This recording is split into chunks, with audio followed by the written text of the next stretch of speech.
boss bestie girls. I don't know why I said that. That's not even my intro. Happy last video of 2022. My name's Hannah. Welcome to my channel. If you're new here, my name's Hannah. I post vlogs every other Monday and main channel videos every other Friday. Today we are doing my 2022 needs, kind of summed up in like 12 books. But I did map this out because I wanted to give you guys everything quickly. Well, not quickly, but like, not scripted either, but like, how they needed to be. Also, don't mind the channel. Love that. First off, I have not been an avid reader all my life. I think last year I read 16 books. So at the middle of this year, probably like July, I noticed I had read like a sum of books. Probably, I want to say anywhere from, at that point it was like 22. I can't confirm that. I cannot deny that. I think it was about 22 books. I remember I saw a Kindle at the local Goodwill, a third generation Kindle, got that, sold a bunch of Switch games, got it, became, absolutely obsessed, and reading, felt I found a place to be, and then I eventually got my 8th generation Kindle, and gave my 3rd generation to my mother. With that, my goals were 50 books for the year, and then probably at the end of, I want to say September, I made my bookstagram. I can't confirm, I cannot deny. I hope I put in the correct date somewhere, so I don't, if it's not sometime September, I hope I put the correct date, and if I don't, that's an L for me. Anyway, I had this 50 book goal, and never once did I feel like I wasn't gonna make 50 books. I did at some points when I wasn't reading certain books, but I'm like, oh my god, I'm not gonna get through this book. But I did. I persevered.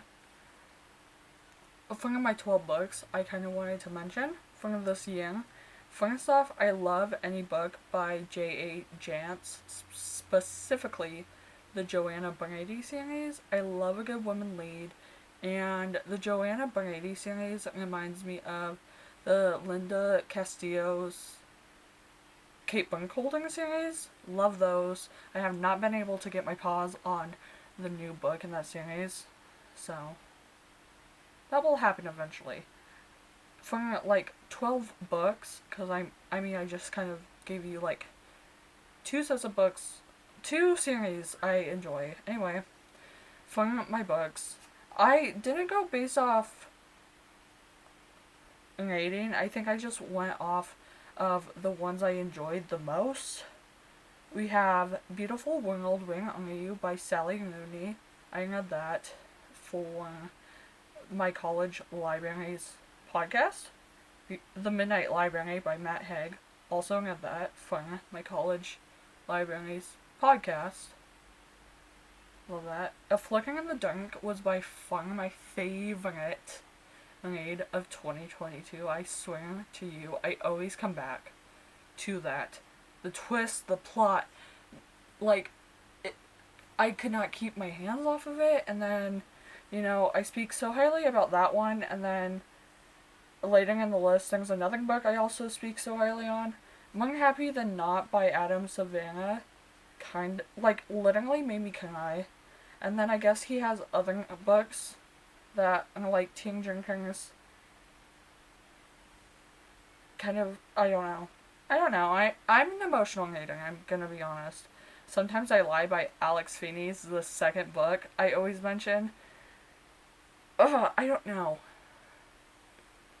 I don't necessarily enjoy that it did go from present to past, but both sides of that story just add you, give you so much insight, and then at the end you're kind of like, oh.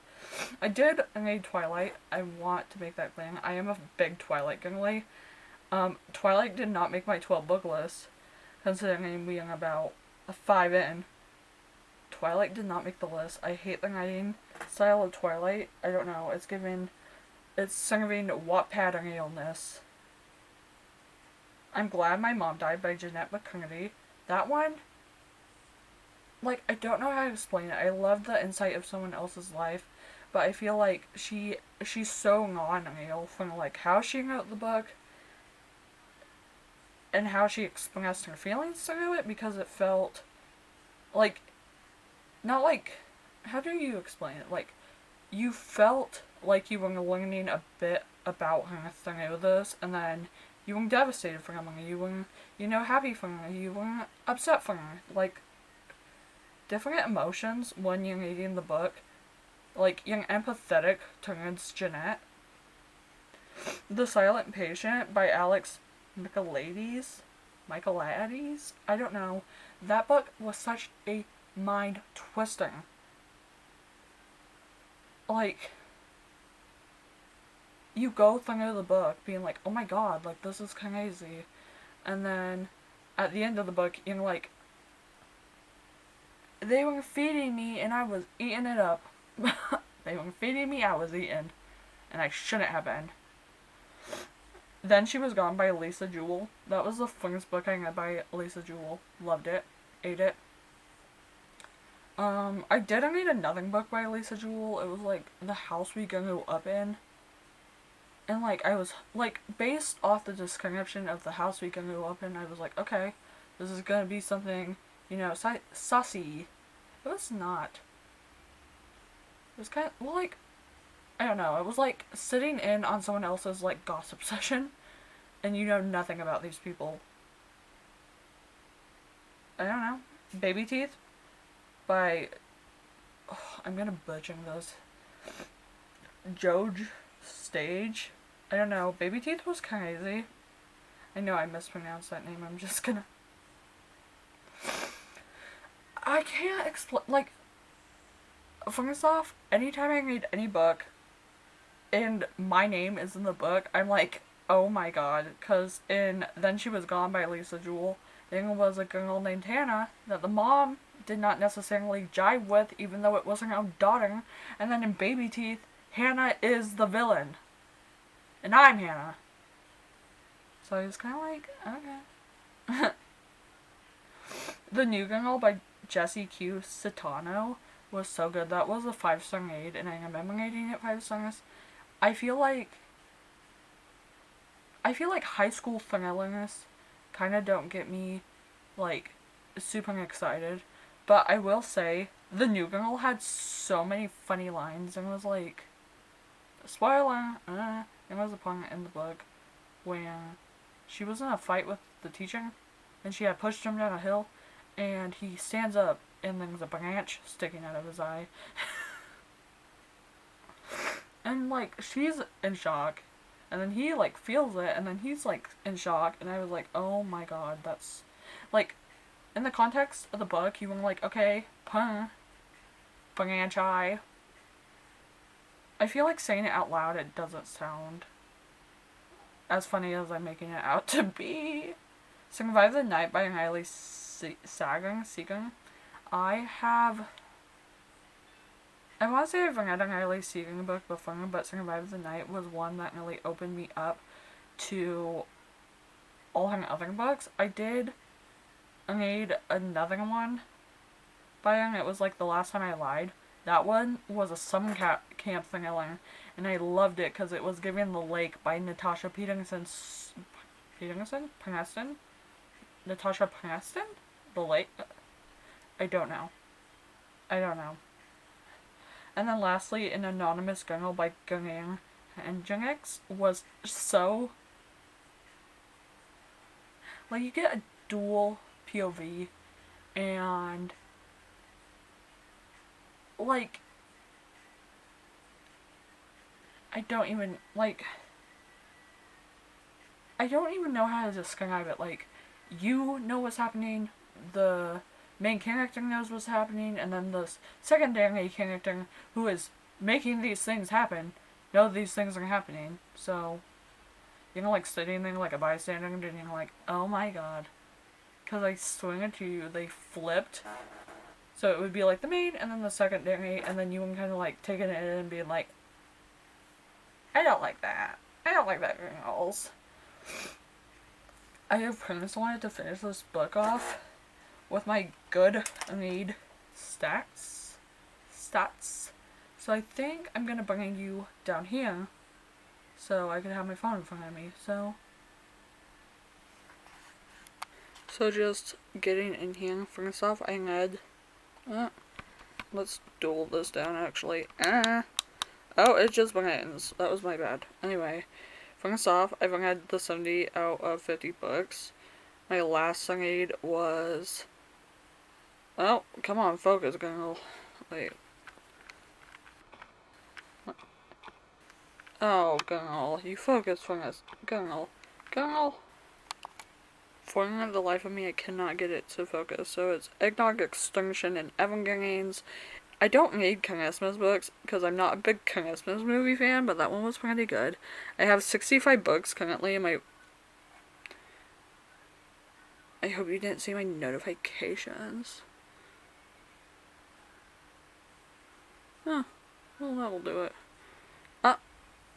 I have 65 books in my want to read, and a lot of these books are just like a run-off series books, are just like other books I've come across, as some J. Jansen's and love that. And then going in my year in books, like I said, you cannot see that. I'm gonna have to narrate all of it for you girls.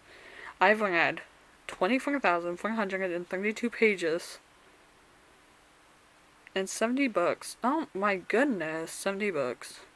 Shortest book, I can't, The Best of Poe, I think that was the title. Longest book, Soul Searching by Samantha Ann.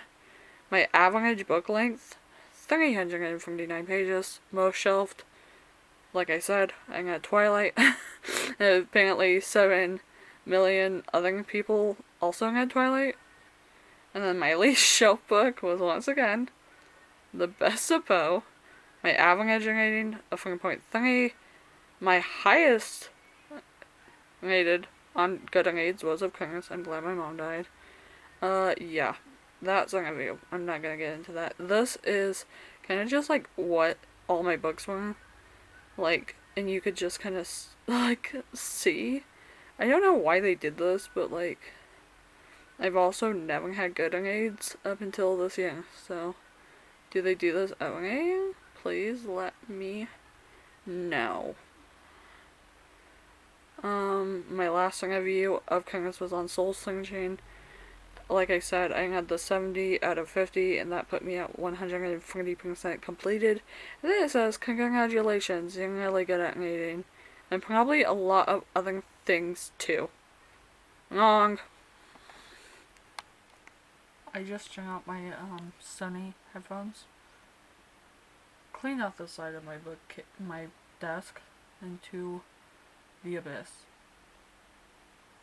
And then I zoomed in on accident and had to zoom out before I got in this outro. I hope you enjoyed this. If you didn't, I'm sorry. I am a book singer, a book talking, whatever you want to say. I am hungry, she is me. This is, of course, going up the 30th of December, 2022, and then you will get a vlog, I think, what is that, the 9th? No. Yeah.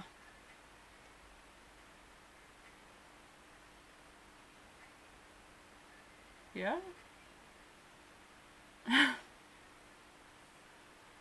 Yeah, you'll get a vlog the 9th, and then a main channel video the 13th. Friday the 13th. So, buckle up, girly pops. I don't know how our 2023 is gonna go, but we're gonna do it together. I hope you have a good New Year's. If you celebrate.